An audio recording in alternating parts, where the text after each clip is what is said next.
Well, leave it to me to get so busy that I completely missed celebrating the first anniversary of Vintage Henshin. To make up for it, I submit the following.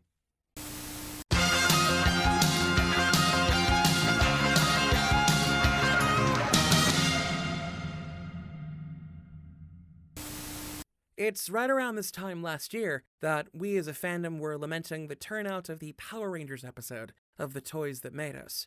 It left a sour aftertaste for many fans who watched it, yours truly included, so much that it became the second episode of Vintage Henshin. The general lack of respect and care and botched execution in comparison to the episodes that came before it still bugs me to this day. And it came back to mind recently when I heard of the upcoming Marvel 616 documentary series on Disney+.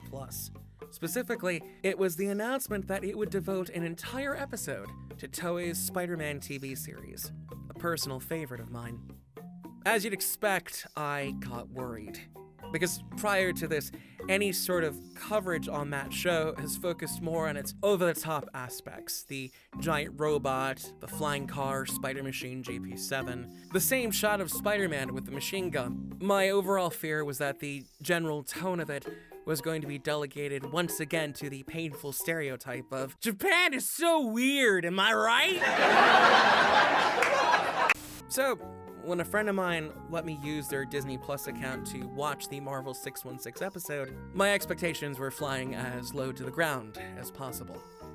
Which was great, because it made the whole thing all the more fantastic when I was happily proven wrong.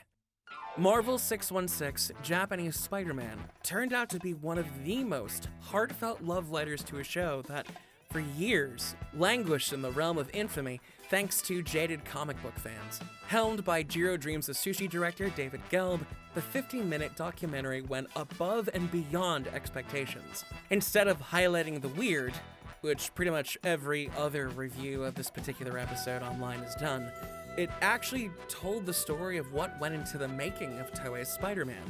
Not only did you get to hear from Gene Pelk, Marvel's former Japanese representative, but you got interviews from people involved with the show. This included actress Rika Mira, longtime Toei vet Osamu Kaneda, stunt actor Hirofumi Koga. Hell, you even got Spider-Man himself, Shinji Toto, whose genuine enthusiasm for the series when reflecting on it was one of the most heartwarming aspects of the episode. For me, though, the true gem of the documentary was actually getting to hear from Katsushi Murakami, Bandai and Poppy's former lead designer, who was the mastermind of Spider-Man's robot, Leopardon. I'm not exaggerating when I tell you that I audibly gasped and then cheered when I saw him appear on screen. Murakami is a legend as far as mechanical and toy design is concerned, having been involved with several anime and tokusatsu shows throughout the 1970s and 80s. He was a mentor to Tsuyoshi Nonaka, who would become a successor in the early 90s.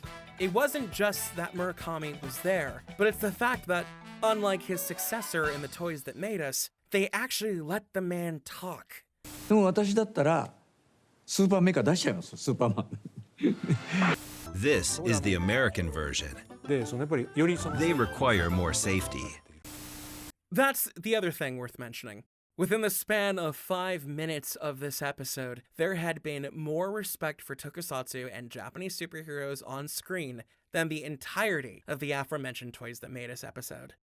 Kamen Rider, Go Ranger, Dai Tetsujin 1-7, all of them talked about with nary a burned-in subtitle in sight, and discussed with reverence, without crass jokes or out-of-context cutaways. More than that, you could actually feel the love for the show on display here. Whether it was Shinji Toto talking until he was overwhelmed with emotion, or Gene Pelk happily reminiscing on his glory days in Japan.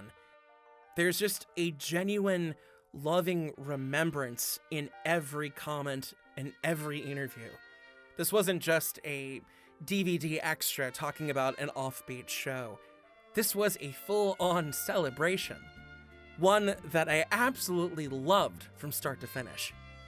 So much so that my only real criticism regarding the episode is minuscule and more of a nitpick.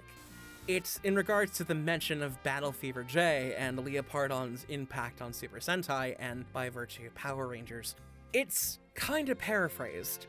The way it's edited, it feels very rushed, I was kind of hoping that Jane would go into greater detail, as a lot of aspects of that particular story haven't really been publicly talked about.